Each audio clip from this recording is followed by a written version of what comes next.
Perkenalkan, nama saya Rizky Tralikifa. Di sini saya akan menjelaskan manfaat pajak bagi masyarakat. Sebelumnya teman-teman udah tahu belum sih apa itu pajak? Nah, pajak berdasarkan pasal 1 ayat 1 Undang-Undang Ketentuan Umum Perpajakan dikatakan bahwa pajak adalah kontribusi wajib kepada negara yang terutang oleh orang pribadi atau badan yang bersifat memaksa berdasarkan undang-undang dengan tidak mendapatkan imbalan secara langsung dan digunakan untuk keperluan negara bagi sebesar-besarnya kemakmuran rakyat. Dari pengertian tadi, kita dapat mengetahui unsur-unsur pajak. Ada 4 unsur pajak yang harus teman-teman ketahui.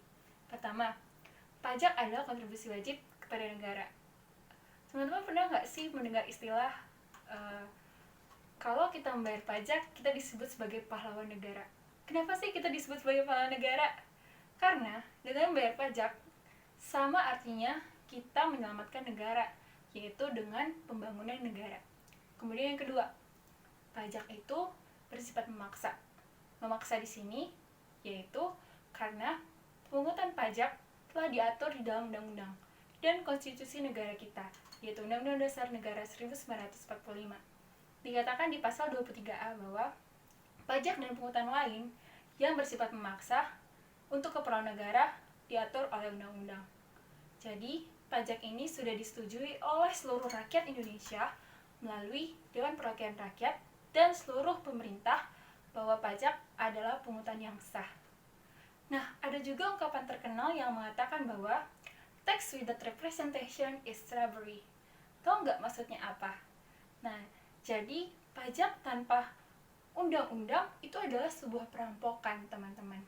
Ya, atau biasa kita sebut sebagai pungutan liar atau pungli. Nah, terus ada juga yang nanya nih, apa sih bedanya pajak sama retribusi? Kalau pajak, berdasarkan pengertian tadi, pajak itu tidak mendapat imbalan secara langsung. Jadi, misalkan kita beli buku atau beli makanan, kita kan langsung dapat barangnya. Kita langsung pakai, kita gunakan. Tapi beda dengan pajak, kita tidak merasakannya secara langsung. Kalau retribusi, kita misalkan lewat jalan tol ya. Nah, kita suruh bayar pungutan ya. Pungutan karena kita lewat tol itu, atau biasa kita sebut sebagai retribusi tol. Nah, kita kan mendapatkan kontraprestasi secara langsung, sehingga kita bisa melewati jalur tol tersebut. Nah, sedangkan pajak itu tidak secara langsung. Artinya misalkan ya, kalau kita bayar pajak, mungkin nggak langsung kita yang menerima manfaat itu. Bisa saja orang yang di sekitar kita. Contohnya ada seorang bapak itu udah bayar pajak nih, terus dia langsung protes, ih aku udah bayar pajak, tapi kenapa jalan di depan rumahku masih jelek? Apa yang manfaat dari bayar pajak ini gitu kan? Teman-teman pasti bertanya juga sama seperti bapak ini. Nah, jadi pajak dikelola oleh pemerintah pusat bersama Direktorat Jenderal Pajak yang mengalokasikan dana pajak tersebut berdasarkan skala prioritas untuk mereka yang membutuhkan. Contohnya seperti daerah terpinggir, yaitu Papua, yang lebih membutuhkan pembangunan jalan ataupun infrastruktur. Nah, selanjutnya kita akan melihat postur APBN. Teman-teman tahu nggak sih apa itu APBN? Dari kepanjangannya sebenarnya kita udah tahu ya, yaitu Anggaran Pendapatan Belanja Negara, atau singkatnya di sini adalah penerimaan negara. Seluruh penerimaan negara itu berasal dari 3 sektor, yaitu pertama dari perpajakan, kedua ada dari PNBP, penerimaan negara bukan pajak, dan yang ketiga dari hibah. Nah, di sini kita bisa lihat dari seluruh APBN, 82,5%-nya berasal dari pajak. Sisanya berasal dari PNBP dan hibah. Apa sih PNBP itu? PNBP kan kepanjangannya adalah penerimaan negara bukan pajak. Itu contohnya seperti pemanfaatan sumber daya alam ya. Misalkan kita tahu negara kita Indonesia adalah negara agraris. Sebagian besarnya mata pencaharian penduduknya adalah seorang petani maupun juga nelayan.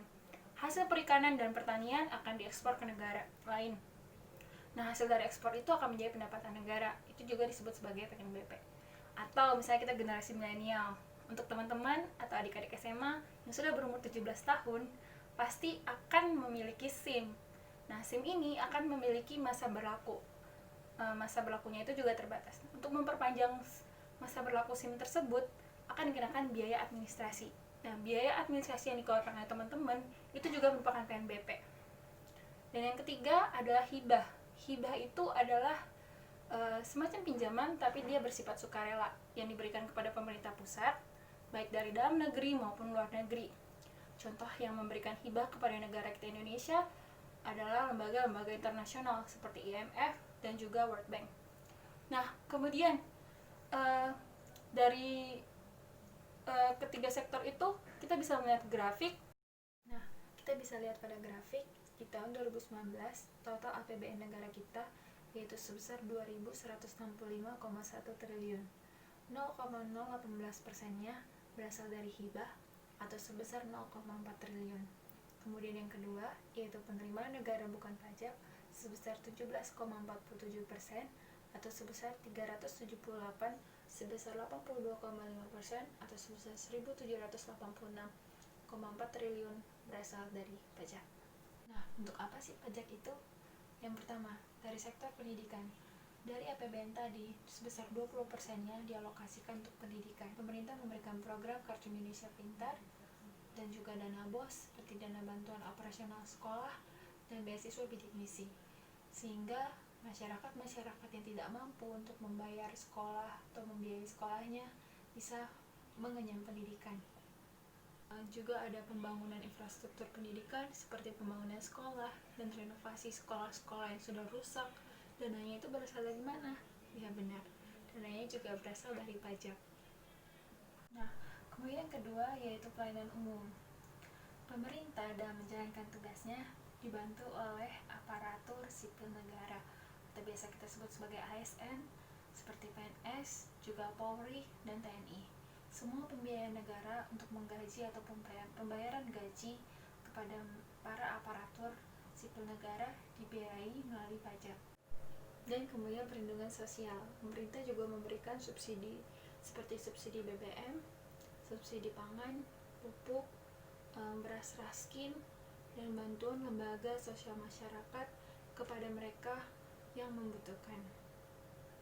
Nah, untuk bidang kesehatan, di masa pandemi saat ini, pemerintah mengalokasikan sebesar 177 triliun dana dari pajak untuk membantu penanganan virus COVID-19 seperti pemberian fasilitas kesehatan, pembangunan rumah sakit, pemberian alat pelindung diri kepada para pasien maupun perawat yang mengurus pasien di rumah sakit. Nah, juga pemberian puskesmas, juga pemberian imunisasi dan lain sebagainya untuk menunjang kesehatan masyarakat. Selain itu, dengan adanya pajak, masyarakat yang menikmati fasilitas kesehatan akan membayar biaya yang lebih murah karena adanya subsidi dari pemerintah.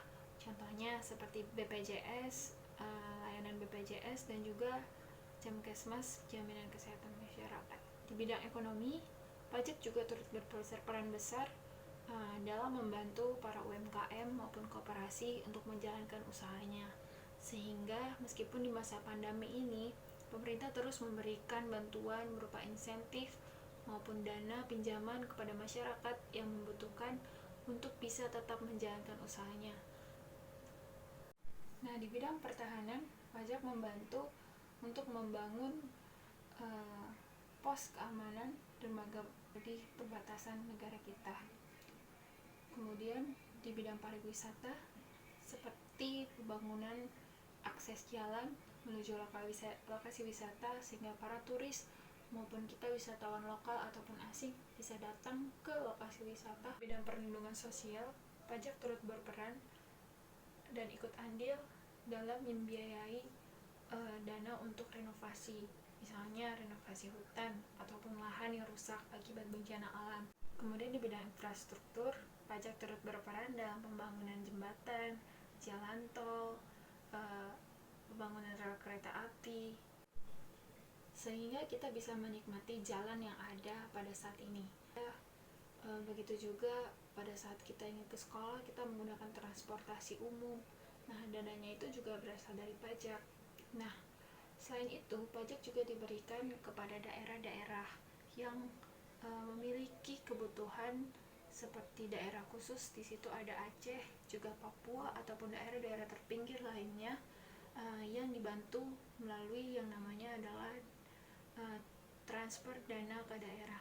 Kita tahu bahwa Indonesia menganut sistem desentralisasi. Jadi, pajak itu kan dikelola oleh pemerintah pusat melalui DJP. Nah, kemudian dananya dialurkan ke pemerintah daerah melalui Dinas Pendapatan Daerah maupun Bupati dan juga Gubernur Wali Kota akan mengelola dana tersebut sehingga pembangunan jalan di daerah dapat dilaksanakan.